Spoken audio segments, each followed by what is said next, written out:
Assalamualaikum warahmatullahi wabarakatuh. Mari ibu-ibu, bapak-bapak silakan berdiri. Tapi bapak-bapak berdiri satu aja, temennya jangan kasih berdiri ya. Nyanyikan lagu Indonesia setelah melodi ini.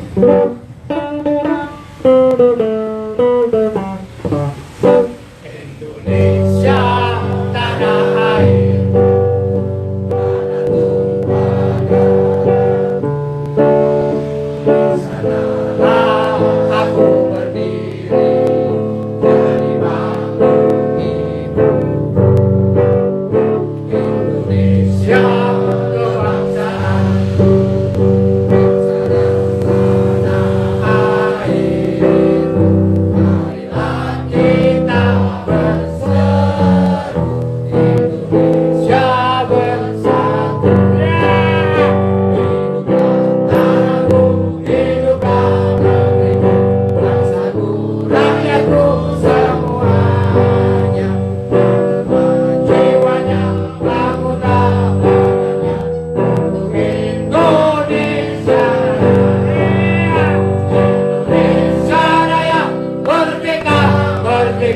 Bangsaku, negeriku yang ku cinta, Indonesia Raya, merdeka, merdeka, hiduplah Indonesia Raya. Indonesia Raya, merdeka, merdeka, tanahku, negeriku yang ku cinta, Indonesia Raya, merdeka, merdeka, hiduplah Indonesia Raya. Indonesia, jangan sampai kau dijajah lagi. Merdeka! Aplaus untuk Om Yayan. Betul nggak? Pegel. Baik. Ditaruh gini, di paha. Sebelum saya mulai, saya terima kasih sama Om Rudi, Babinsa kita dan Om Joko Edi. Bangun dulu. Sudah dikasih masker, ya kan? Dari aparat yang sangat sayang dengan Guntur 49. Kita beri aplaus dulu untuk Om Rudi dengan Om Joko. Tuh, luar dia. Saudara-saudara sekalian, saya langsung saja. Apa Om Aldo dulu atau boleh? Karena agak panjang.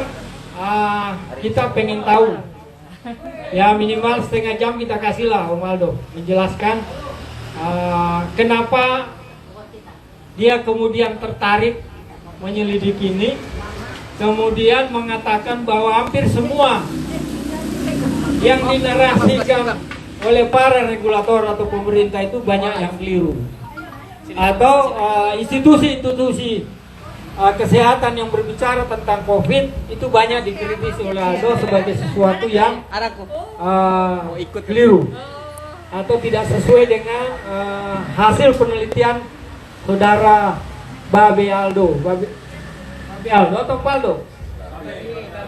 Babe. Ya kan? Kalau Paldo itu teman adik-adik kita yang di sana, ya kan, yang kemarin darah sampai di sana. Saya persilahkan saudara Babe, kita beri aplaus.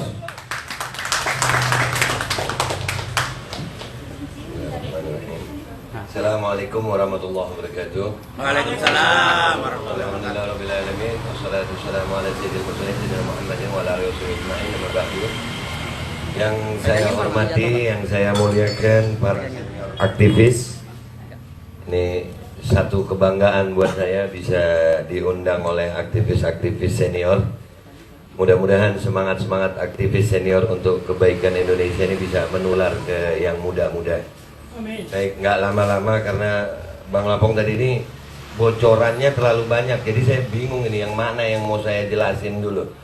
Tapi nggak apa-apa, saya mencoba menjelaskan tentang kenapa saya akhirnya meneliti tentang pandemi ini. Singkat cerita, saya punya akun YouTube.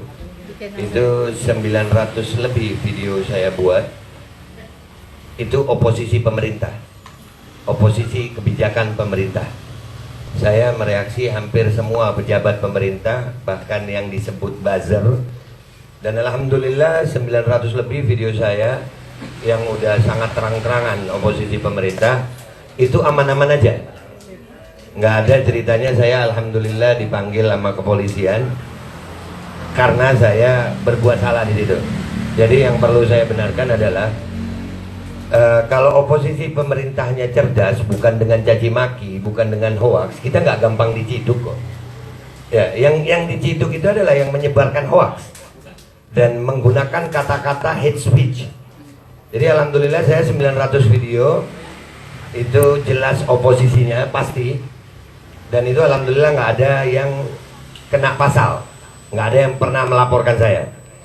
Sampai sekitar 2 bulan lalu saya tanpa sengaja nyari Dr. Louis hanya karena saya melihat di satu acara Hotman Paris Dr. Louis diundang sebagai narasumber tapi tidak diberikan kesempatan berbicara. Jadi akhirnya saya cari sampai akhirnya dia berbicara. Nah, maunya Allah juga, ternyata dari video saya itu 4 jam tayang itu 1 juta kali penayangan. Itu saya kaget juga itu. Dan itu akhirnya saya di strike sama YouTube. Video itu dihapus. Mulai bertanya saya, ada apa ini? Ini kan nggak ngomongin pemerintah. Ini bukan ngomongin rezim. Ini kan ngomongin penyakit. Kenapa harus di strike? Dan akhirnya saya terus meneliti, belajar. Saya terus mengembangkan narasi saya di YouTube tentang COVID. Hanya dalam waktu 2 bulan 9 video saya di strike dan channel saya dihapus. Masya Allah. 210.000 subscriber. Ini jadi pertanyaan banget. Ya, jadi pertanyaan. Dan akhirnya saya melakukan riset. Itu kenapa saya jadi meneliti COVID. Seolah-olah COVID ini jadi lebih serem daripada rezim gitu. Ya, 900 lebih video saya nggak diapa-apain gitu. Begitu saya meneliti COVID, membongkar tentang COVID, bernarasi dengan bertanya. Karena saya kalau bernarasi di YouTube itu nggak pernah ngejudge gitu, karena buat saya menjadi benar tanpa harus dengan menyalahkan. Ya, jadi menimbulkan rasa ingin tahu masyarakat. Tapi ini yang terjadi. Nah, singkat cerita, saya mulai mempelajari apa ini virus. Dan untuk mengetahui virus di Indonesia ini kita menggunakan alat namanya PCR, yang paling canggih itu. Pertama rapid test, cuman pakai lewat darah, ditusuk darah, ya tes pack. Cuman ada test pack model darah, ada test pack model mukosa namanya. Ya, yang itu nggak boleh sering-sering loh ya. Di dalam hidung itu ada membran untuk ke otak. Bisa jadi justru anosmia itu karena membrannya itu kena, akhirnya anosmia itu. Ya, orang nggak bisa nyium. Coba tanya yang pernah kena gejala itu, pernah nggak di swab itu? Jadi jangan buru-buru anosmia itu COVID gitu. Jangan buru-buru. Karena melalui penelitian saya, alhamdulillah, sebelum saya membongkar alat PCR ini, saya pengen tahu, ini alat bener nggak dipakai untuk meneliti virus? Bisa nggak dipakai untuk meneliti virus? Layak atau tidak dipakai untuk meneliti virus? Itu di media sosial banyak sekali dokumen-dokumen yang kalau saya membaca sebuah dokumen itu saya kumpulkan dari berbagai pihak, Bang. Lalu saya perbandingkan. Ya, walaupun bukan dokter kan boleh kita belajar ya. Boleh kan, belajar boleh ya. Jangan dijadikan nanti kalau nggak dokter nggak boleh belajar itu, nggak boleh ya. Indonesia ini kan merdeka ya. Nah, jadi saya melakukan riset sendiri. Saya melakukan tes PCR 5 kali dalam 1 hari. Selisihnya cuman nggak sampai ya sejam lah kalau dihitung. Jadi 5 jam 5 kali swab PCR. 5 jam 5 kali swab PCR. Yang saya dapatkan hasilnya luar biasa. Yang kalau saya sampaikan ke dokter, dokternya bingung. Saya sampaikan ke profesor, profesornya angkat tangan. Kenapa hasilnya? Di hari yang sama hasil saya negatif, positif, negatif, positif, negatif. Jadi saya ini positif apa negatif? Positif negatif. ACDC. Jadi ini pertanyaan simpel gitu. Yang saya lakukan ini riset simpel. Cerdas ini, cerdas. Ya, kan sudah sering beredar di luar. Oh, itu city value-nya standarnya beda-beda. City value itu adalah angka. Ya, angka yang ada di alat itu. Oke, kalau standar city value untuk positif negatif berbeda saya terima. Ada yang 35 positif, ada yang 32 positif. Tapi pertanyaan saya bukan di tentang standar city value. Angka city value-nya bervariasi dari mulai 30 sampai 40. Jadi saya yang benar yang mana? Nah, dari situ akal sehat mengatakan bahwasannya PCR dipertanyakan keabsahannya untuk menentukan seseorang terserang virus yang disebut COVID atau tidak. Bagaimana yang antigen, swab antigen atau rapid test? PCR swab itu alat yang penemunya mendapatkan Nobel karena alat tersebut. Nama penemunya Kerry Mullis. Dia mati 5 bulan sebelum pandemi. Dan tersebar luas videonya dan dokumennya mengatakan bahwasannya alat yang saya temukan ini bukan untuk mendeteksi virus dan bukan untuk menentukan seseorang terkena penyakit atau tidak, dan belum tentu kalaupun ada virus di situ itulah yang menyebabkan penyakit, karena belum ada teori sebab akibat. Nah, ini mundur lagi kita. Di Wuhan itu ditemukan awalnya itu di Desember 2019. Hanya dalam waktu dua minggu di Jerman sudah memutuskan. Ini hebat, ini dunia ini hebat banget, keren. Bahwasannya penyebab penyakit di Wuhan itu adalah virus yang disebut SARS-CoV-2. Penelitiannya cuma 2 minggu, diambil dari cuma 3 orang dari Wuhan. Dan dari informasi yang saya pelajari dari beberapa dokter, belum pernah ada pandemi itu mewabah dengan langsung. Nggak ada. Pandemi itu pelan dia mewabahnya, dari kota ini berapa minggu ke kota ini, ke kota ini, ke kota ini. Jadi dari situ saya mulai mempelajari PCR.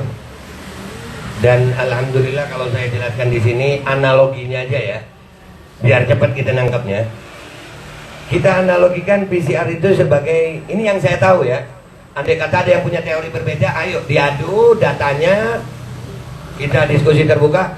Karena sampai hari ini dokter-dokter hebat yang ada di media sosial, saya ajak diskusi terbuka, direkam, tidak pernah mau. Saya juga bingung kenapa. Apa alasannya? Karena saya bukan dokter kali ya. Tapi karena kalau alasan itu, ya minta maaf saya, itu bukan alasan ilmiah untuk melakukan debat secara ilmiah. Saya kembali ke PCR. PCR adalah sebuah alat yang hebat, alat yang luar biasa. Dia memultiply mikroorganisme yang ada di sampel. Jadi sekali ambil sampel itu ada jutaan mikroorganisme. Perlu proses yang sangat ketat. SOP-nya ketat itu. Dan saya sudah meneliti petugas-petugas yang swab itu adalah nakes yang belum terlatih banget untuk menghadapi virus. Ada yang nggak tahu PCR itu apa kok. Ada yang nggak tahu ini kenapa yang diambil sini, kenapa nggak yang lain. Itu jawaban petugasnya keren, Pak. Ya saya disuruhnya begitu. Oke. Jadi untuk menentukan seseorang atau sebuah bangsa terkena pandemi ditentukan oleh alat yang petugasnya nggak tahu. Wah, keren itu. Gokil banget. Iya, gokil. Indonesia emang gokil dari dulu. Yang lebih kerennya lagi, Pak, yang lebih kerennya lagi, PCR itu bertarif. Kalau Bapak punya uang 600 ribu, itu 24 jam sampai 36 jam hasilnya keluar. Kalau Bapak punya uang 1,5 juta, itu bisa 12 jam. Kalau 2 juta, bisa 6 jam. Jadi yang kebayang di kepala saya yang bukan dokter ini, habis ambil, ditaruh, bilang sama mesinnya, mesin ini 600.000, kerjanya pelan dia. Tunjukin duit 2 juta, kerjanya cepat gitu. Jadi ini apa? Ini alat untuk cari virus atau alat untuk cari duit? Kan logikanya begitu, Pak. Ya, kita ini sebenarnya pandemi ini adalah pandemi virus atau pandemi akal sehat? Iya. Ini pertanyaan banget gitu. Sementara alat itu sendiri penemunya mengatakan ini bukan untuk mendeteksi virus. Dan saya sudah bertanya, meneliti, karena ada beberapa dokter dalam tanda kutip, dokter yang mengetahui tentang hal ini tapi takut untuk berbicara. Banyak, Pak. Banyak ternyata. Dan memang alat itu nggak bisa mendeteksi virus dalam 1 kali 24 jam tanpa proses yang benar. Nah, analoginya bagaimana, Be?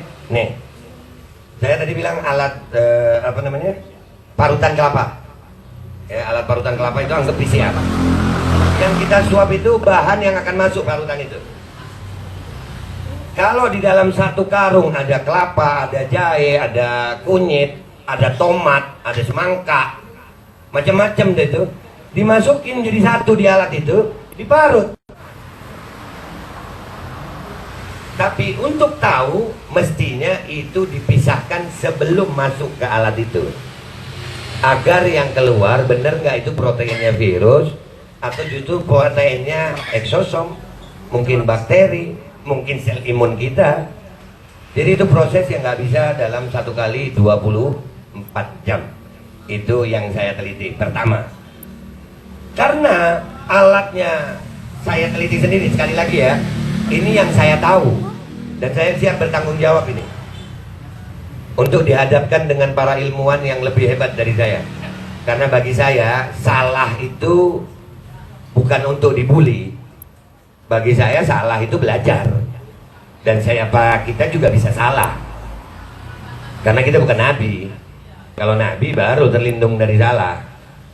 Nah, cuman sayangnya kadang-kadang gara-gara gelar ngaku salah itu malu. Gara-gara jabatan, wah gua gubernur, nggak boleh salah dong gue ya. Wah gua menteri, nggak boleh salah. Oh gua dokter, masa kalah sama orang tua botak itu sih, kan gitu. Ya, jadi karena alatnya sendiri saya masih ragu, maka pertanyaan berikutnya adalah, benarkah virus ini ada? Iya. Jadi itu jalan. Ada pertanyaan begini, sakitnya ada, yang mati banyak, rumah sakit penuh. Apakah penyebab penyakit yang seperti dibilang COVID hanya dengan virus? Apakah nggak ada penyebab lain?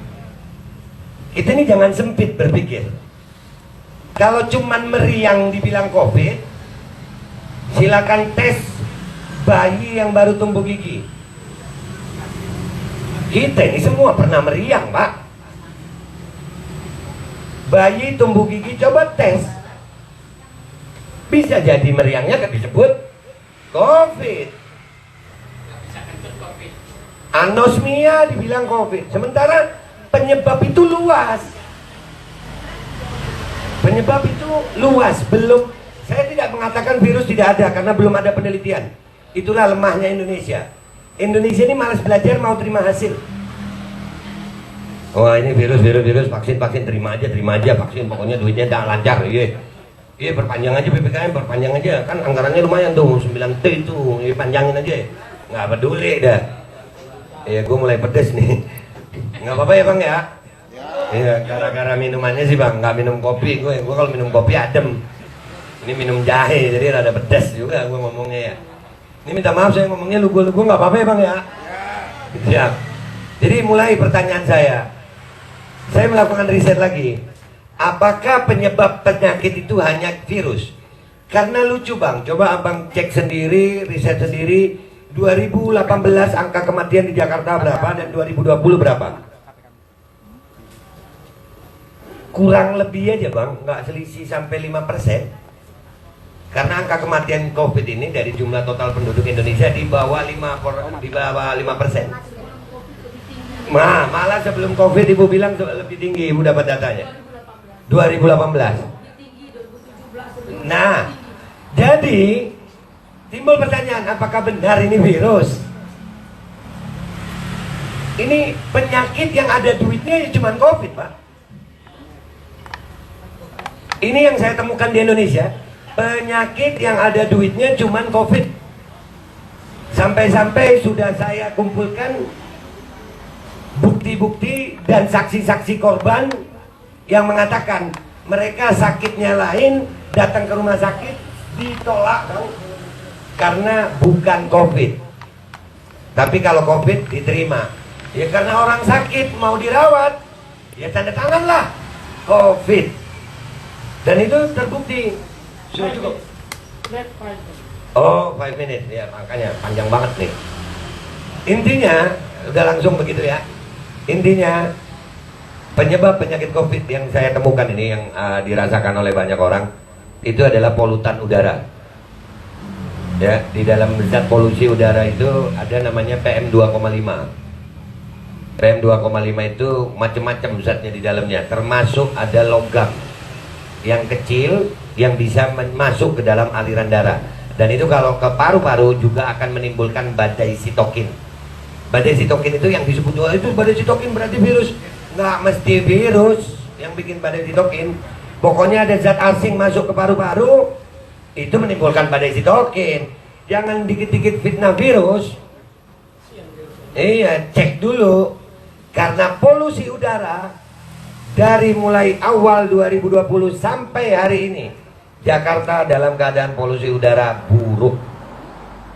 Entah itu penyebabnya apa. Salah satu penyebabnya adalah, kalau saya lihat, adalah PPKM. Kenapa? Ini serius, lewat riset saya. Karena PPKM itu tidak menghalangi kendaraan bermotor ini untuk berjalan.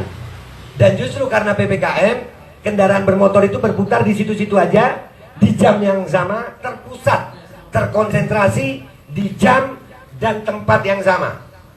Maka disitulah terjadi polusi. Ya kalau satu mobil di Jakarta ini besar dan nggak ada PPKM, terpusatnya kan malam aja. Ini virus pinter gitu. Kalau malam dia keluar dugem gitu, kalau siang dia tidur. Kalau ya jadi ini dan itu bisa diriset. Maka dari itu saya mengatakan, andai kata pemerintah kita mau sama-sama duduk menyelesaikan masalah ini, saya yakin COVID bukan masalah yang besar. Dan buat abang-abang semua, tadi disebut kadron, cebong atau apa, cukup sudah bang, cukup. Bagi saya sekarang, saya bukan rakyat Indonesia yang memperjuangkan Islam, bukan. Saya orang Islam yang memperjuangkan rakyat Indonesia. Saya sudah capek dipisah-pisah karena beda agama, karena beda mazhab, karena beda suku. Sementara sekarang saya tahu itu hanya propaganda dari para penjajah agar rakyat ini tidak bersatu. Dan sampai hari ini bang, sampai hari ini kita ini nggak capek apa? Woi cebong lu, woi kadrun lu, nggak capek apa? Mau kadrun, mau cebong, lagi susah gitu nih. Lagi susah. Dan lagi susah begini, apa nggak malu sama pejuang dulu? Enggak, gara-gara kita. Saya tidak menuduh gara-gara rezim, gara-gara pejabat. Maaf ya. Para pejabat itu melakukan salah karena memang kemungkinan untuk salahnya besar. Kita sendiri sebagai rakyat tidak mau memperbaiki diri. Kita nggak mau membesarkan hati untuk menerima perbedaan. Ayo sama-sama. Masalah ini masalah bangsa, bukan lagi masalah agama. Isu agama itu terus dipermainkan oleh mereka agar kita semakin terpecah-pecah. Jadi sebagai penutup dari saya, mudah-mudahan Allah berikan kepada kita semuanya, umat Islam khususnya, besar hati untuk menerima perbedaan. Jadilah umat Islam yang berjuang untuk rakyat Indonesia, bukan hanya rakyat Indonesia yang berjuang untuk Islam. Merdeka, Allahu Akbar. Assalamualaikum warahmatullahi wabarakatuh.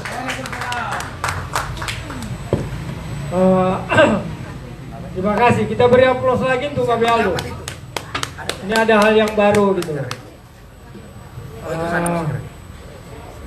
Selanjutnya kita akan mendapat narasi yang berbeda dari seorang Isti Nugroho. Tetapi saya ingin sampaikan bahwa acara kita ini tidak seperti biasanya karena kita ini masih level 3. Masih level 3, jadi ada toleransi dari aparat ya. Yang kita tidak bisa juga menabrak tembok gitu loh. Saya sudah pernah mengalami di sini dibubarkan oleh 5 peleton. 2 peleton dari kepolisian, 3 peleton dari kepolisian, 2 peleton dari angkatan bersenjata. Jadi paling lama kita bisa selesai 4:30. Tidak bisa lagi maghrib. Tidak bisa maghrib karena beliau juga harus kita apresiasi gitulah, karena mereka juga punya atasan dan ini sudah terlanjur menjadi regulasi, itu menjadi kondite bagi mereka. Kita sayang juga sama aparat kita.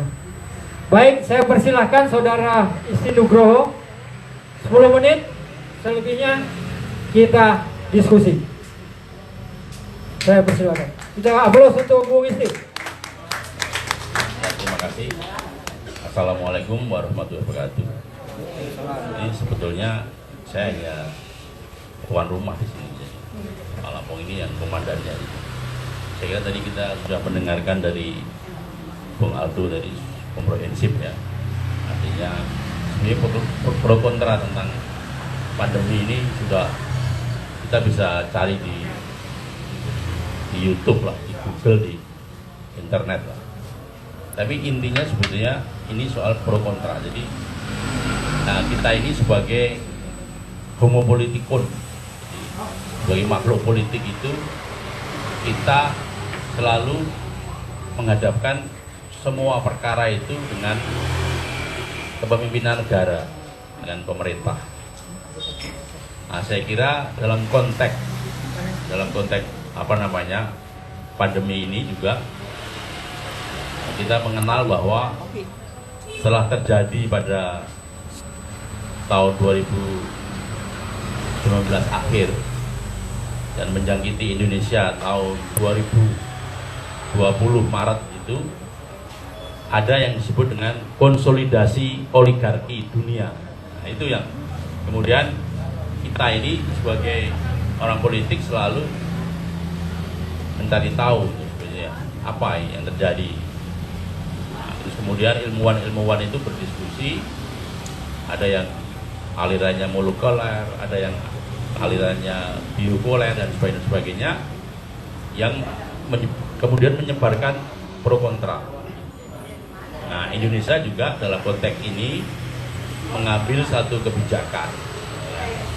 Kalau mau main lockdown, ekonominya ambruk.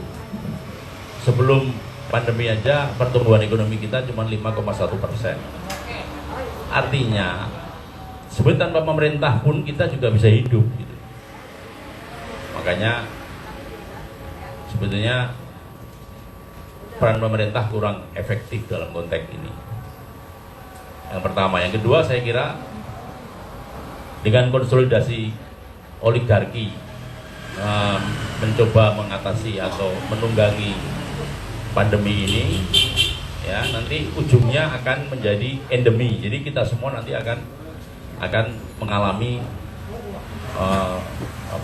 penyakit ini, COVID atau apalah namanya yang tadi disangkal oleh Mas Aldo tadi.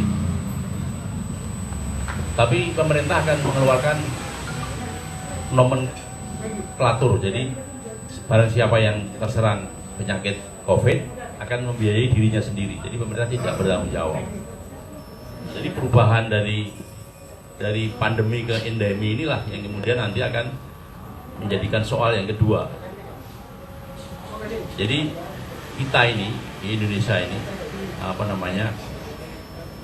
masih jauh untuk bisa menjadi satu bangsa yang kuat, ya, bangsa yang hebat seperti RRC misalnya, yang pertumbuhannya sudah hampir 32%, tingkat ekonominya sudah 22% pertumbuhan. Jadi artinya recovery-nya itu lebih cepat. Nah, kita ini ya, misalnya di Guntur ini sudah ada 5 orang yang meninggal. Teman-teman yang bersinggungan dengan Guntur ini sudah 5 orang yang meninggal. Itu ada namanya Ustadz Kodir, ada namanya Pak Biharahab, ada namanya Himawan Sutanto atau Japra, Yuli, ada Yuli. Nah itu artinya dengan meninggalnya 5 orang teman yang dengan saya berinteraksi di Guntur ini, sebenarnya saya menutup tempat ini sampai Januari. Itu mau saya, makanya saya menaruh tempat ini banyak sekali kandang burung.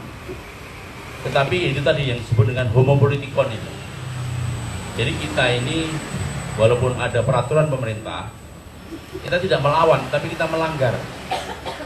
Jadi, kenapa itu kita melanggar? Walaupun pelanggarannya itu sebetulnya tidak terlalu kuat, ya. Tapi kita ini karena kita ini homo politikon. Jadi kita justru akan mati kalau kita tidak saling bertemu. Kalau dikurung terus kayak burung itu, ya itu justru kita akan mati. Kalau kelaparan saya kira tidak. Ya, kalau orang Indonesia tidak akan kelaparan.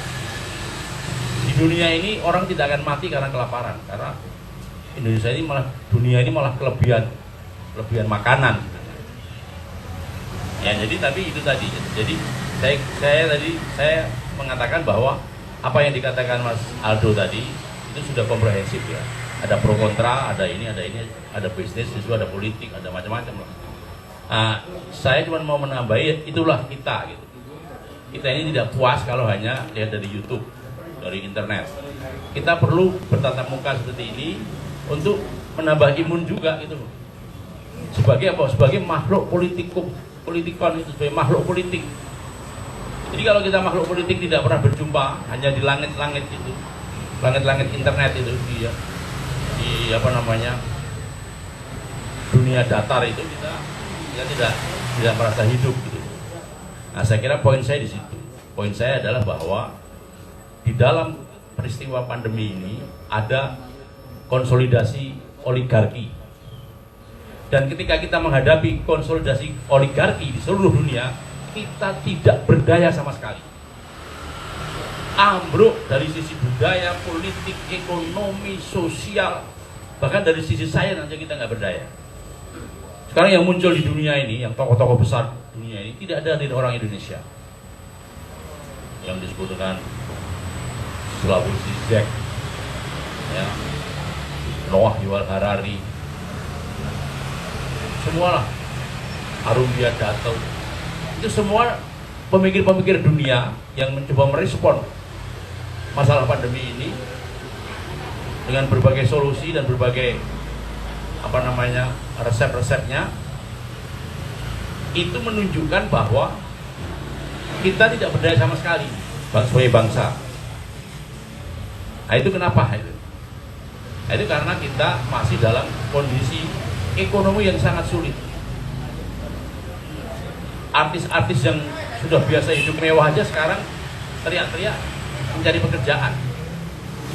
Bayangkan itu, apalagi kita para aktivis ini saling jarang ketemu karena juga ada unsur ekonominya.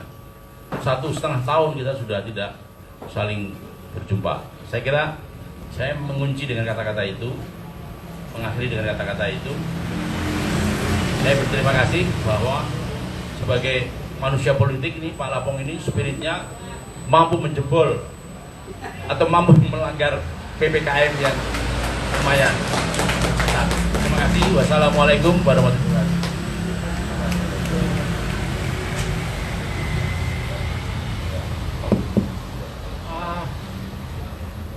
Terima kasih Bu Misti.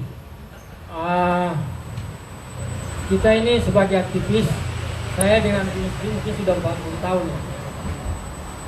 Jadi rasa takut itu sebenarnya sudah nggak ada. Karena kita udah tahu bagaimana kapan harus takut, kapan harus berani, kita udah tahu.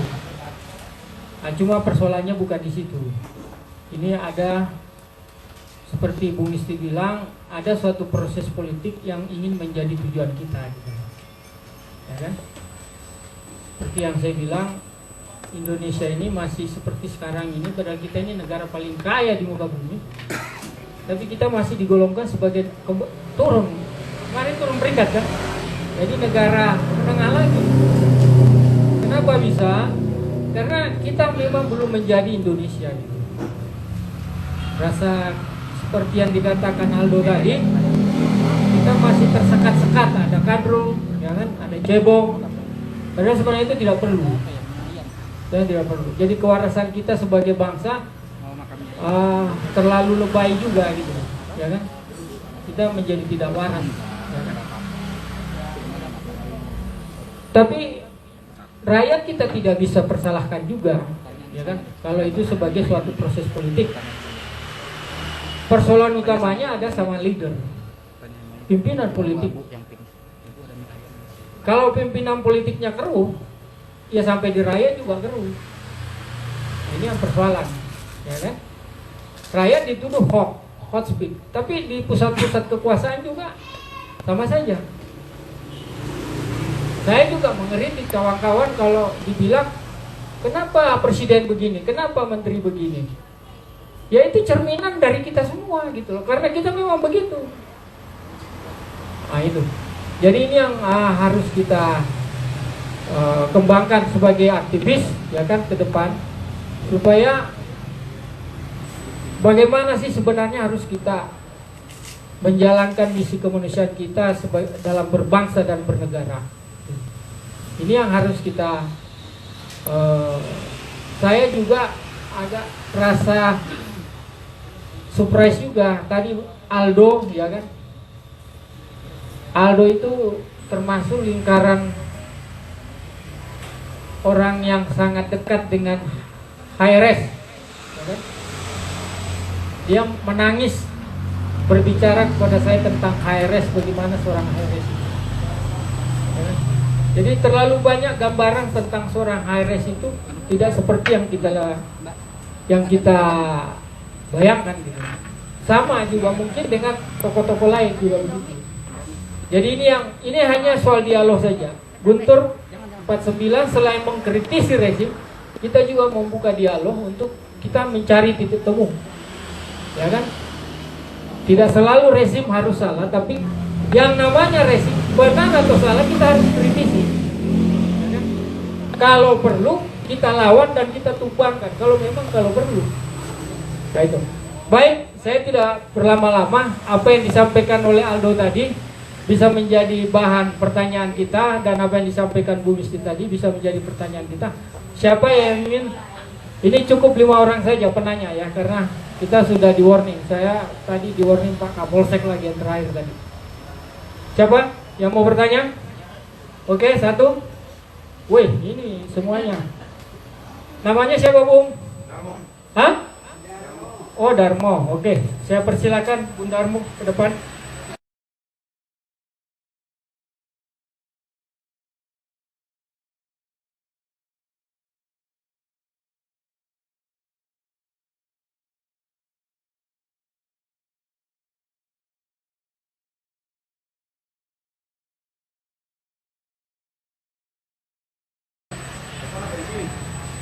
Depan. Biar ini. Terima kasih kepada panitia atas waktu yang diberikan kepada saya. Memang sangat menarik apa yang disampaikan tadi, Bung Aldo, ya. Kemarin melakukan penelitian tentang pandemi COVID. Bukan jelas persoalannya. Gitu. Ya. Pengalaman saya juga melakukan penelitian juga itu. Cuman kan saya bukan dokter, seperti yang Anda katakan. Cuman penelitian saya iseng-iseng. Penelitian saya adalah dari berbagai wilayah. Ya, ada wilayah selatan, timur, pusat, barat. ada 4 wilayah. Saya bertanya kepada korban-korban yang kena COVID yang sudah dikarantina di Wisma Atlet maupun isoman, ya. Tapi mereka sudah sembuh. Saya tanya kepada mereka, apa sih gejalanya Anda kena COVID? Dia mengatakan dia penciuman, rasa dan lain sebagainya itu tidak ada. Kelimanya saya tanyakan sama semua jawabannya. Dalam hati saya loh, kalau begitu saya juga pernah mengalami itu. Untuk penciuman ya, itu sebelum ada flu babi, flu burung, saya mengalami itu, gitu loh. Terakhir saya mengalami bulan Januari kemarin juga sama, rasa saya hilang. Tapi bagi saya nggak ke dokter. Kalau saya ke dokter pasti saya dibilang COVID. Dan akhirnya saya berinisiatif, ya saya makan buah dan sayuran itu selama 4 hari, hilang itu semua sampai sekarang. Jadi gitu. Nah artinya bahwa COVID menurut saya berarti sebetulnya, ya ini alamiah berarti kan. Ya, saya nggak tahu apakah ini buatan, tapi karena saya merasakan, ini juga saya merasakan apa yang dirasakan oleh yang saya lakukan penelitian tadi. Itu guys, ini alamiah. Dan obatnya nggak perlu harus divaksin dan sebagainya. Makan aja buah dan sayuran, kita kembali sehat kok. Saya ini, makanya saya bilang sebelum COVID, flu burung, saya mengalami itu. Hanya saya makan buah dan sayur, ya saya kembali. Cuma persoalannya sekarang kan begini, Bung Aldo. Masalah pandemi ini kan masalahnya kita terbelenggu dalam prokes, undang-undang prokes ya. Saya mau naik busway ke sini aja ditanya surat vaksin, dan saya tidak mau divaksin. Ya, artinya tadi sekarang kita bicarakan yang melanggar prokes gimana nih? Kan gitu. Tadi Bung Aldo mengatakan akan membuat Anies. Oke, enggak, maksud saya tadi saya mendengar itu kan. Bagi saya, undang-undang prokes ini kan dilanggar. Yang melanggar ini bukan masyarakat, tapi pejabat juga. Ya. Contohlah Presiden Jokowi berkali-kali dia melanggar prokes, tapi kok nggak ada apa-apain. Tapi ketika rakyat dihukum. Nah kalau bukan nanti mau membuat Anies, sekalian membuat Presiden Jokowi, saya akan ikut tuh. Kalau Presiden Jokowi digugat, karena fakta-faktanya sudah jelas kok dia melanggar prokes. Namun memang Jokowi tidak bisa dihukum melalui Barreskrim ataupun kejaksaan. Dia hanya melalui impit secara politik. Dan saya sudah punya datanya itu. Jadi kalau ada Bung Aldo mau nuntut Presiden Jokowi, saya akan ikut nih. Ya. Jadi ini saya, terima kasih. Wassalamualaikum warahmatullahi wabarakatuh.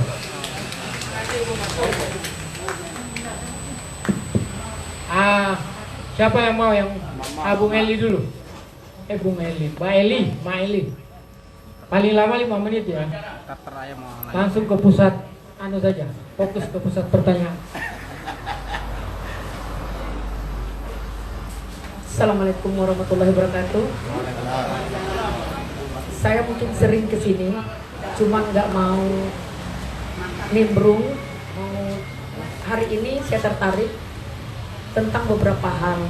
Semua yang dikatakan oleh Babe Aldo, oleh Bapak kita, siapapun hari ini, semuanya boleh dikatakan 80% benar. Namun Bapak tadi bilang kita mau gugat Jokowi. Pak, Jokowi udah digugat Pak, nomor 266 Pak, pasalnya, apanya nomornya. Jadi kalau Bapak mau, ayo datang ke PN Pak. Nah, ya mungkin kita sama-sama tahu gugatan ini tidak terlalu banyak yang mengetahui karena kita hanya melalui WhatsApp atau melalui grup-grup, jadi tidak media yang nasional gitu. Dalam hal ini ada beberapa hal saya menyampaikan di sini. Semua bercerita tentang persoalan, baik tentang pemerintahan maupun tentang orang yang merasa dirinya terzolimi. Namun, adakah yang memikirkan bagaimana solusinya? Belum pernah saya mendengar berbincang-bincang tentang solusi antara negara dan masyarakat, antara keadaan Indonesia yang tidak baik-baik saja saat ini. Belum pernah kita melihat. Ayo, duduk bersama, apa solusi? Jika kita membahas satu pokok persoalan, maka persoalannya tidak ngambang.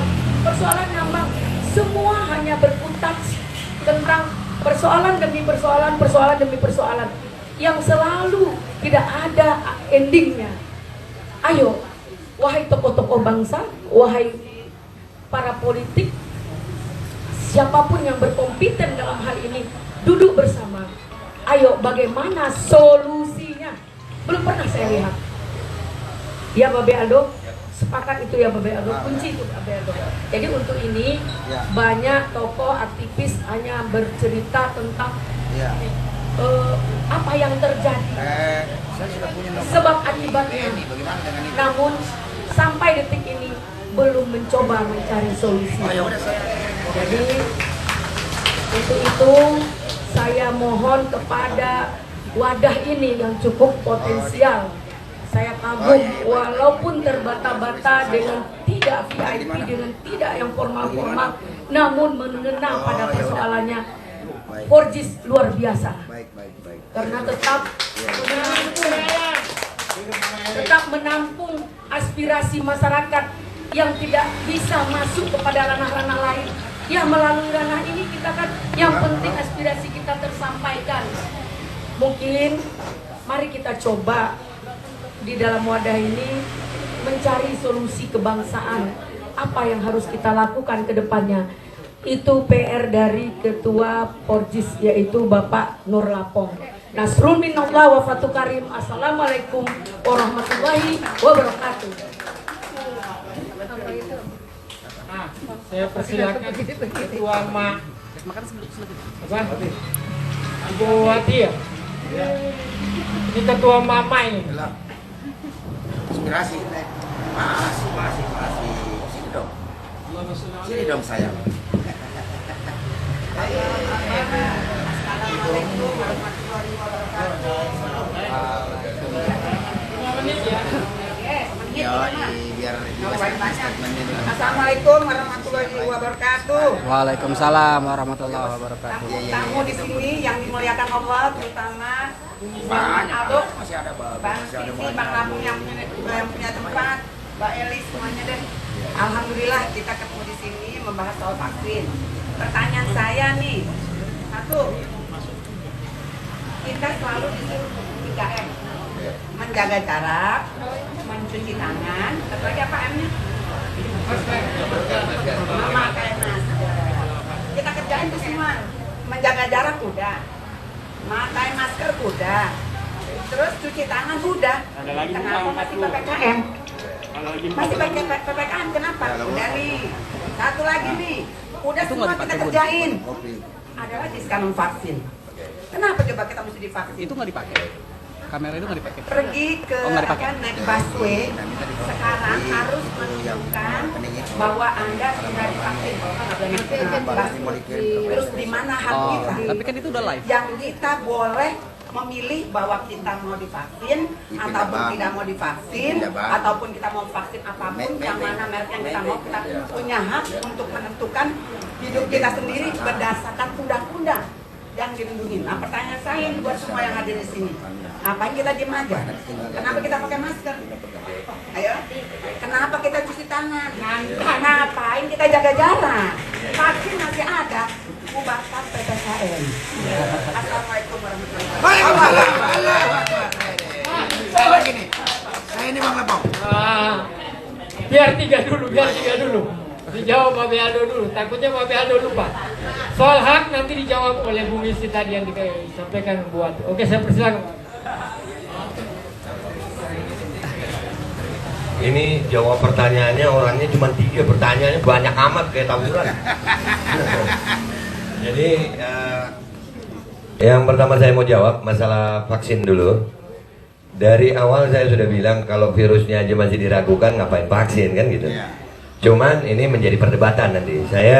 Narasi saya kalau mau berdebat bukan di sini. Saya mau berdebat secara ilmiah, bukan di sini. Oke. Jadi di sini oh iya, gue ngerokok ya. Diingetin gue ngerokok, maaf. Kan ini bukan resmi, bukan ruangan no smoking. Iya. Oke, saya jawab dulu masalah vaksin. Yang saya perjuangkan adalah kenapa harus ada vaksin kalau di awal pandemi pernyataan dokter mengatakan cuci tangan selesai, seperti kata ibu tadi, istinsak itu bersih selesai. Dan ada satu pertanyaan juga Bu sebenarnya saya ini, makanya ini nanti ujungnya ke solusi. Katanya herd immunity itu akan tercapai kalau sudah 70% divaksin. Jakarta sudah 90%. Mestinya nggak boleh ada lagi tuh. Sudah herd immunity. Ini teori mereka, cara mereka. Nggak boleh lagi. Indonesia adalah negara demokrasi yang penuh dengan toleransi. Beda agama kita duduk sama-sama boleh. Beda selera kopi duduk sama-sama boleh. Beda mazhab duduk sama-sama boleh. Tapi di Indonesia sekarang yang notabene adalah negara demokrasi yang penuh toleransi, hanya karena vaksinasi kita didiskriminasi dan diintimidasi. Dan ini yang akan kita lawan. Dan berbicara bagaimana melawan, kita udah capek melawan di medsos. Ini video ini kalau ada di medsos sudah pasti dibredel, udah pasti. Nah akhirnya saya memutuskan untuk mendirikan Majelis Penderitaan Rakyat, disingkat MPR. Ya jadi ibu, mungkin ibu belum tahu, ini saya kasih tahu ada MPR Bu. Tenang aja ibu, masih ada Babe Aldo di Indonesia. Nah di MPR itu kami merangkum semua pertanyaan rakyat dan kami akan melakukan gerakan yang diakui oleh hukum yang ditetapkan oleh bangsa ini. Kita bukan gerakan demo turun ke jalan, kita bukan gerakan anarkis yang seperti itu, bukan. Kita akan menggugat kebijakan-kebijakan. Yang hadir di sini yang mau jadi prinsipal di kasus pertama kita silahkan. Ya itu keren banget tuh. Kalau 2000 masyarakat Jakarta menggugat kebijakan Gubernur Jakarta, itu 2000 orang boleh hadir di persidangan ya. Kan prinsipal ya. Kan bukan demo ya. Ya kan bukan panggilan demo ini. Kalau demo ada undang-undang kekarantinaan. Kejalannya sama, tapi kita ke jalan yang benar. Bukan ke jalan itu. Jadi kalau Bapak bilang mau menggugat presiden ini, itu berjalan dengan seiringnya waktu. Saya sekali lagi, saya udah cukup Pak jadi oposisi anti rezim. Dan sampai hari ini tidak bergeming kok Pak. Apa bandingan saya dengan Bang Egy Sujana? Itu sudah disampaikan, sudah digugat ya. Bergeming? Enggak. Kenapa? Karena yang bergerak sebagian. Bapak kebayang nggak? Kalau gubernur sini digugat rakyat sini, Jawa Tengah digugat rakyat Jawa Tengah dengan kebijakan yang sama, dengan cara yang sama, se-Indonesia bergerak bersama. Kuncinya di persatuan rakyat, Pak. Kuncinya di situ. Dan sayangnya, minta maaf ini, rakyat kita itu gampang diajak ke isu yang lain. Padahal kalau kita fokus di kebijakan ini dulu. Rakyat Indonesia ini Pak, ada 3 merek vaksin sekarang. Sinovac, Astra, Moderna. Baru dikasih. Sebentar dulu. Ibu suka begitu, saya belum ngomong dipotong kalau ibu-ibu nih. Dengar baik-baik ya. Ada Sinovac, Astra, Moderna. Ini yang sudah beredar. Baru diomongin vaksin Nusantara, lupa sama hak asasi vaksin. Rame-rame udah ada itu. Oh kalau saya vaksin Nusantara. Kenapa kita memperjuangkan yang itu? Kenapa nggak lebih besar? Kalau kita bersatu sama-sama, apapun merek vaksinnya, rakyat berhak memilih. Kita bukan sales vaksin. Kalau saya cuma bilang satu merek, saya sales vaksin. Iya, vaksin sono jelek, vaksin gue yang bagus, vaksin juga. Sertifikat juga. Susah juga. Tapi kalau umpamanya semua yang mau vaksin, nggak mau vaksin, yang mau vaksin silakan pilih merek. Hak asasi nih Pak. Dan sudah terbukti lewat uji klinis ilmiah, tanpa vaksin kita sehat. Tanpa vaksin. Bapak kalau kena anosmia saya kasih obatnya Pak. Uap air panas dikasih minyak kayu putih, dihirup 1 hari hilang. Cuman itu. Jadi sekali lagi, ibu yang tanya solusi, kami menghadirkan solusi. Cuman kami mengharap semua rakyat Indonesia bersatu. Kalau masih dipecah-pecah, yang pro vaksin, anti vaksin, nggak ada ini, mestinya nggak boleh. Itu isu aja bang, isu yang ditelurkan oleh mereka agar rakyat ini memakan isu itu, lupa untuk bersatu. Nanti ada tuh perdebatan di media sosial cuman, oh kalau gua vaksin Nusantara, oh ini AstraZeneca, debat mulu. Yang dibawa terus nenjus. Ini Jakarta udah 90% bang, sudah 90%. Tapi lihat bagaimana kebijakan itu masih menyusahkan abang. Jadi ayo rakyat bersatu. Yang sudah vaksin dan yang belum vaksin bersatu sama-sama demi rakyat Indonesia. Itu solusi dari saya. Mudah-mudahan bisa menjawab dan mudah-mudahan bisa bergabung di MPR, Majelis Penderitaan Rakyat. Terima kasih. Langsung Bu Yusri. Mau bertanya dulu. Bung Daeng, siapa lagi tadi satu? Husni. Terus? Oke, saya persilakan Bung Daeng. 5 minutes. 5 minutes. Nggak ada hubungannya dengan buruh ya. Oh ya, ini kita ada rencana membuat koalisi rakyat. Nanti Anda sampaikan sendiri karena ini sudah banyak yang mau gugat tadi. Ya, bismillahirrahmanirrahim. Assalamualaikum warahmatullahi wabarakatuh.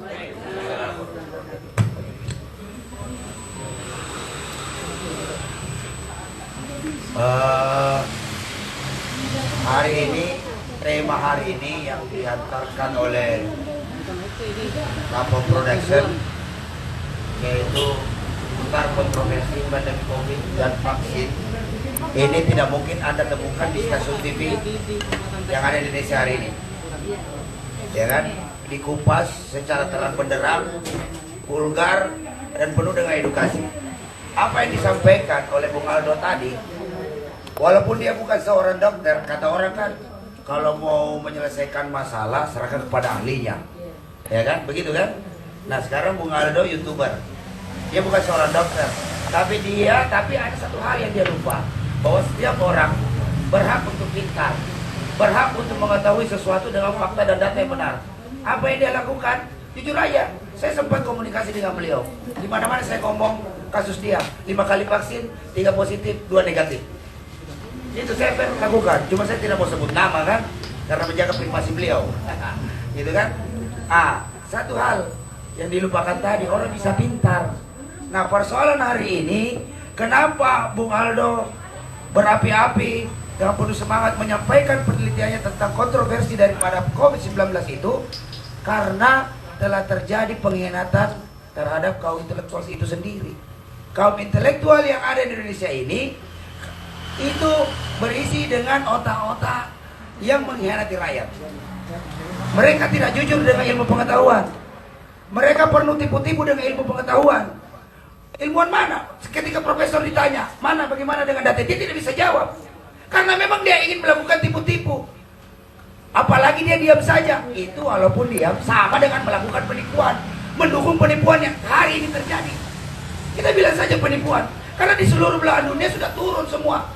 Di Prancis hari ini sudah berjalan liga sepak bolanya, penonton banyak. Di Inggris produsen daripada vaksin juga ramai turun ke jalan memprotes kebijakan pandemi ini. Jadi kita mau bilang apa lagi bahasa narasi yang tepat kalau bukan tipu-tipu? Karena yang dimaksud tipu-tipu adalah ketidaksesuaian antara pernyataan dan kenyataan.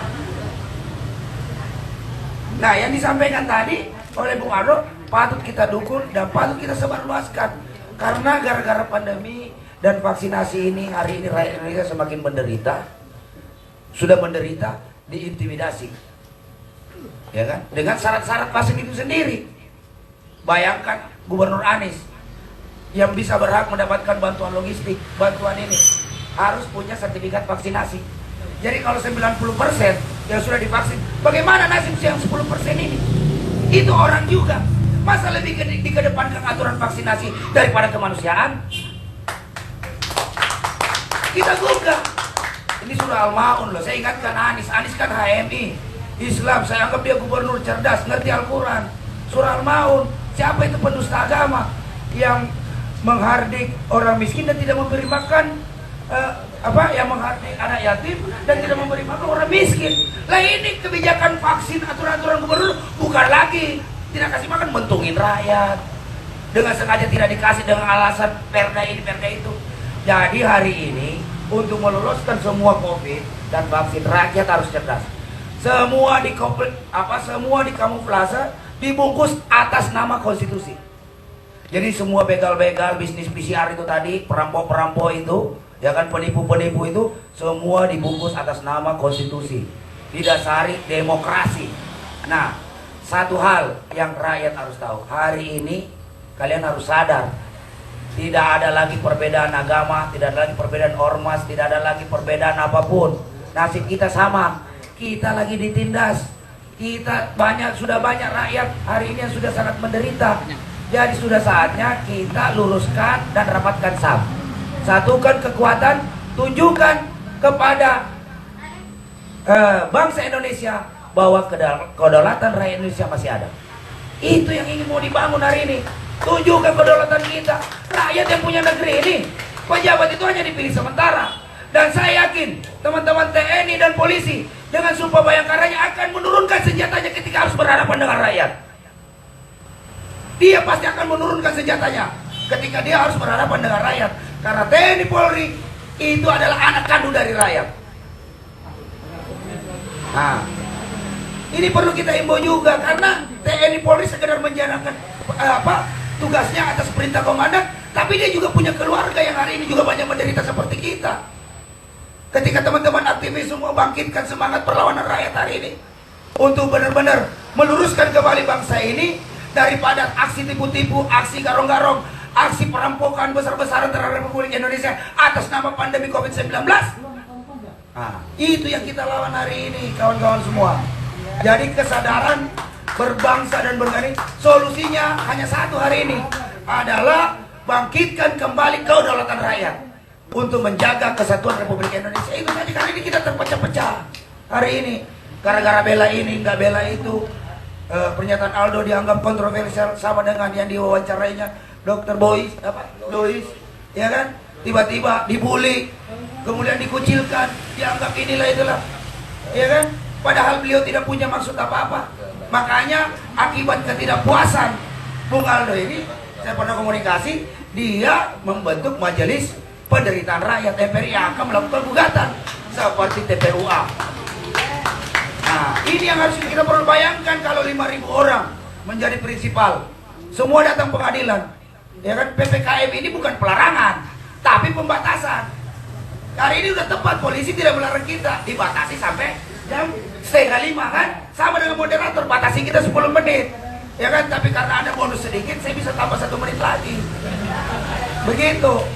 Nah, jadi dalam forum ini saya himbau kepada seluruh rakyat Indonesia, mari kita cermati apa yang disampaikan Bu Aldo hari ini yang di live streaming di YouTube. Sebelum di take down oleh YouTube, di download, kemudian disimpan file masing-masing, terus sebarkan. Karena yang disampaikan Bu Aldo hasil penelitian sendiri, itu bisa dipertanggungjawabkan akibat macetnya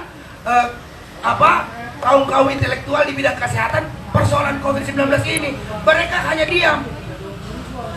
Mereka hanya bisa menutup-nutupi semua terhadap pelanggaran-pelanggaran akibat COVID-19 ini. Karena mereka patut diduga bisa jadi sudah dapat pulus daripada pedagang-pedagang, pebisnis-pebisnis yang terkait dengan COVID-19. Nah, ini perlu kita gugat juga karena sudah terlalu banyak kerugian rakyat Indonesia akibat COVID-19 ini. Maka untuk itu, sekali lagi dalam forum ini saya himbau kepada seluruh rakyat Indonesia, mari kita satukan kekuatan, kita tunjukkan kedaulatan rakyat Indonesia masih ada. Demikian, Assalamualaikum warahmatullahi wabarakatuh. Merdeka, Allahu Akbar. Itu tadi Ketua Aliansi Rakyat Penggugat. Saya minta Saudara Husni, ya kan, menyampaikan unek-uneknya juga. Ini dia ini Jokower sama dengan saya. Mungkin ada perspektif Jokower gitu. Ya, oke.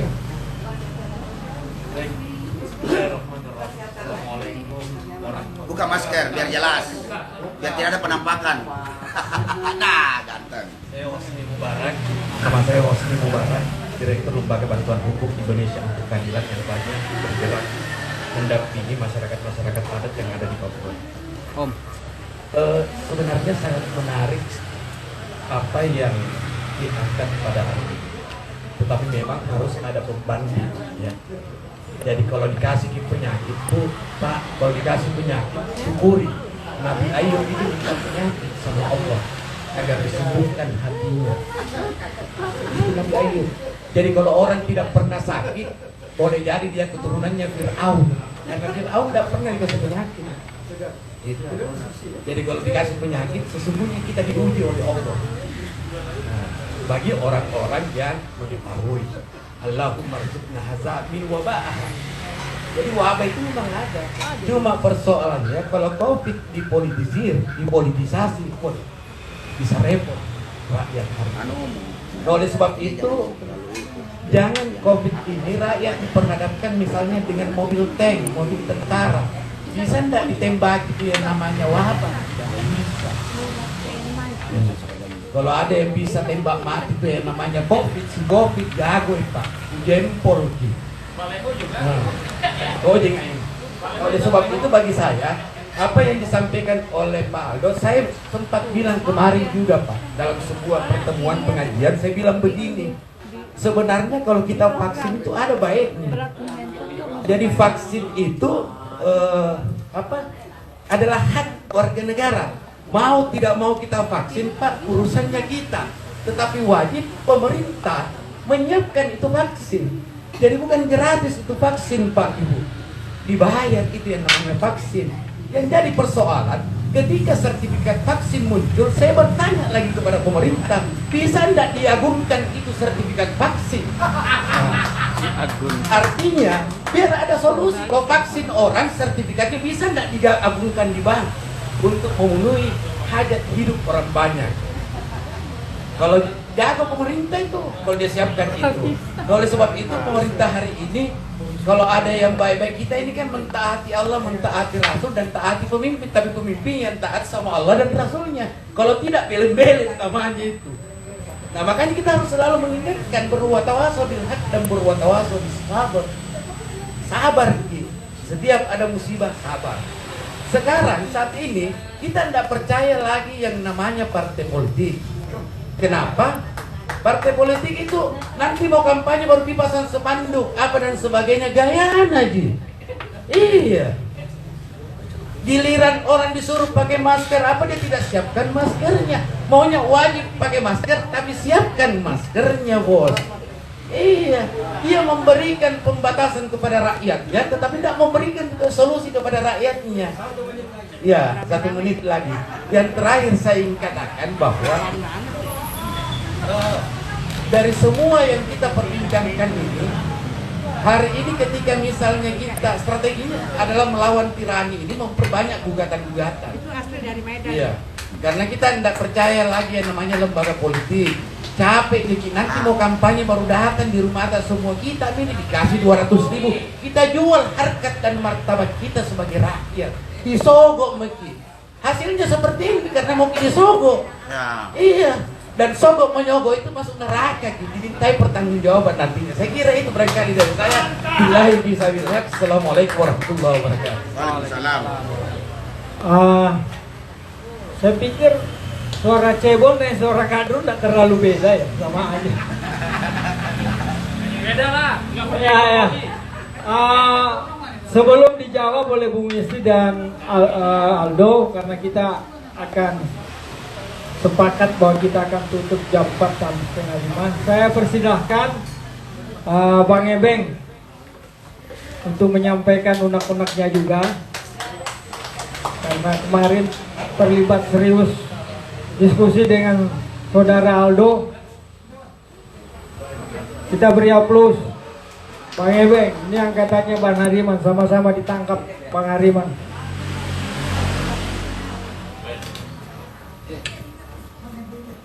Saya persilahkan.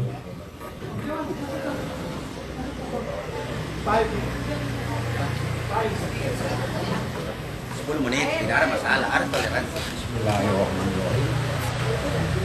Assalamualaikum warahmatullahi wabarakatuh. Waalaikumsalam. Saya pikir saya nggak mau mengulang pembicara sebelumnya, tapi seru seram, ya. Tapi saya ingin fokus pada tema ini. Kalau bicara COVID, kita semua sepakat.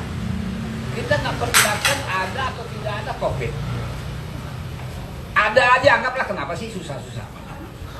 Ya kan? Pandemi begitu juga. Tapi yang kita persoalkan adalah yang menunggang adanya COVID ini karena takut akan jatuhnya kekuasaan. Ini semua PPKM ini karena berangkat daripada menyelamatkan kekuasaan. Tidak lebih dari itu. Kita ingat, sebelum PSBB, sebelum PPKM, itu kan ada ancaman siswa, pemuda, dan sebagainya mau demo. Nah, ini kan mereka pikir PPKM ini kan sudah mengunci. Sederhana aja kan.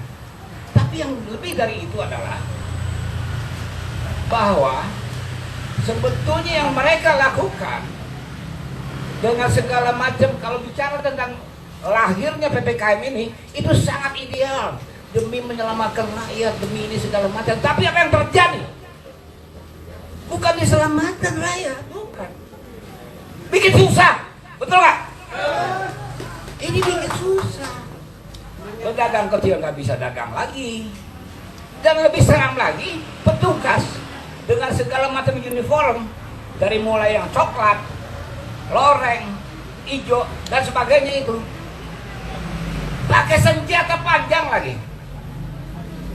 Ngeri nggak? Ini sebiji pun manusia yang ngatur PPKM belum pernah ketemu yang namanya COVID. Belum pernah. Gaya ngomongnya seperti jago COVID. COVID dibawain senjata, dibawain mobil-mobil perang. Ini buat apa? Buat apa? Kita jujur aja, kan buat nakut-nakutin. Jadi mereka membungkus ini semua, bahwasanya ini adalah tahapan, tapak demi tapak, bahwa mereka melakukan satu, bahwa kalian harus kita atur. Itu persoalannya. Sekarang masuk mall nggak boleh. Nanti suatu ketika, jangan salah, bisa saja terjadi kalau kita mau buang air, itu ada ketentuan. Tunjukkan vaksin.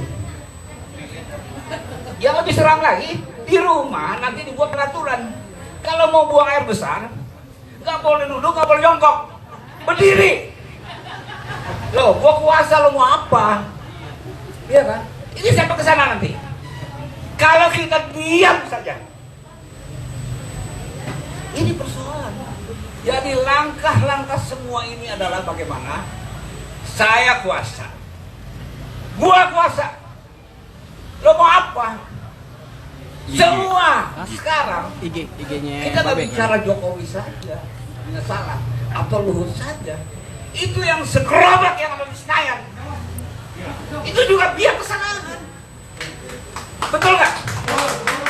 Apa gunanya kita gaji mereka untuk duduk manis, nunggu pembagian mobil, nunggu pembagian rumah? Gila kali.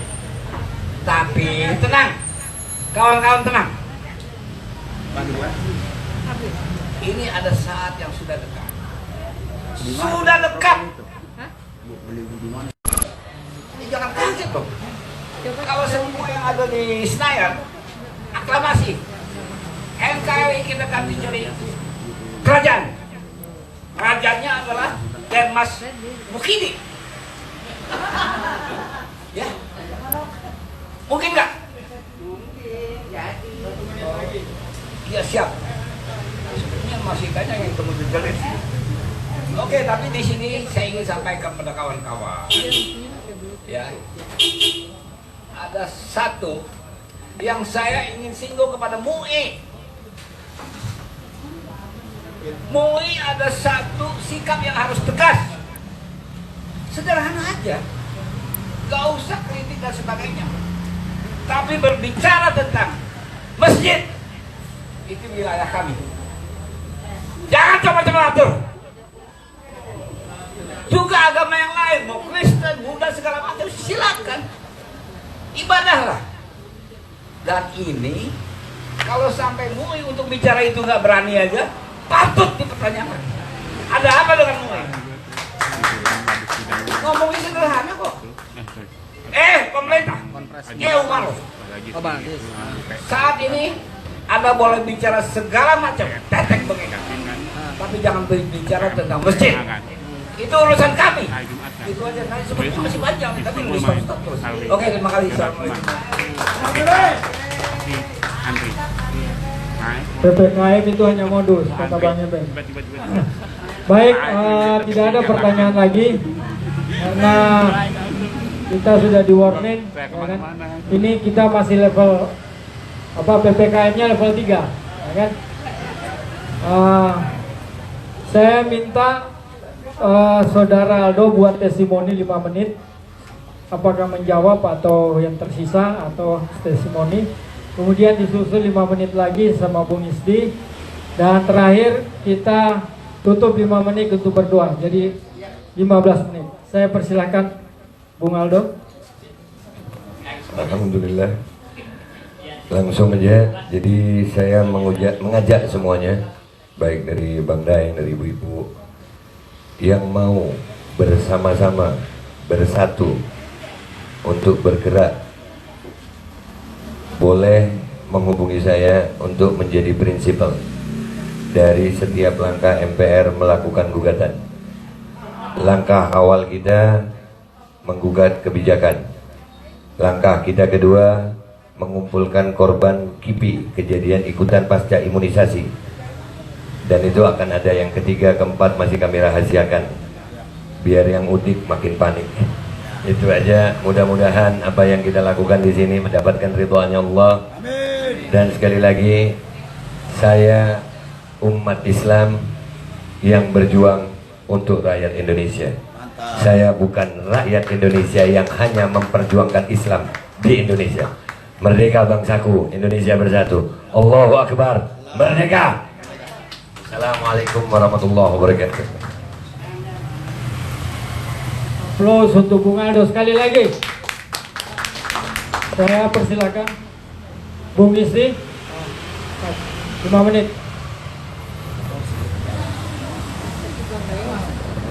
Nah, jadi saya berterima kasih sekali kepada yang hadir. Ya, yang mengagumkan saya adalah sebetulnya adalah ibu-ibu ini. Jadi ketika remaja dulu saya berjuang untuk ikut dalam politik, menumbangkan Orde Baru itu, saya tidak pernah ketemu dengan ibu-ibu ini.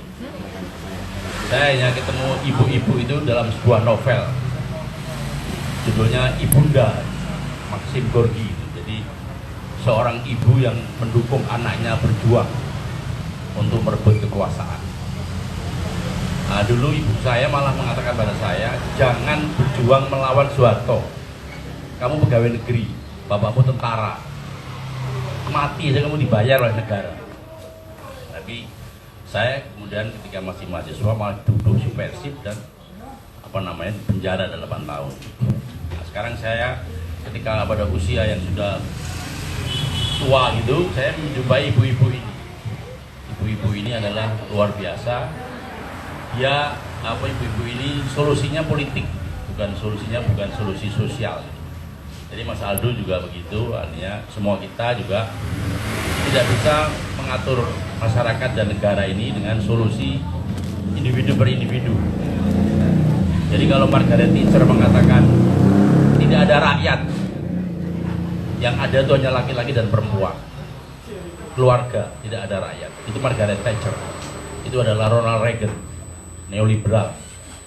Tetapi kita, tadi semua saya dengarkan, saya rekam, itu semua kita solusinya politik, menggugat pemerintah lokal, menggugat pemerintah nasional. Itu artinya apa? Artinya sudah tumbuh di dalam masyarakat kita budaya politik.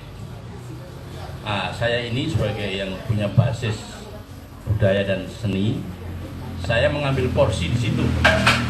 Saya tidak mengambil porsi dalam kebijakan yang luas, tetapi saya mengambil porsi misalnya bansos gitu. Jadi saya mengkritisi korupsi bansos, dan saya mempersiapkan untuk demo mengkritisi korupsi bansos ini dengan simbol-simbol. Saya kira itu. Terima kasih kepada yang hadir. Kita memang menginginkan Indonesia yang lebih hebat, dan sekarang Indonesia belum hebat. Maka kita terus bergerak dan berjuang. Wassalamualaikum warahmatullahi wabarakatuh. Aplaus untuk Bang Isti ya.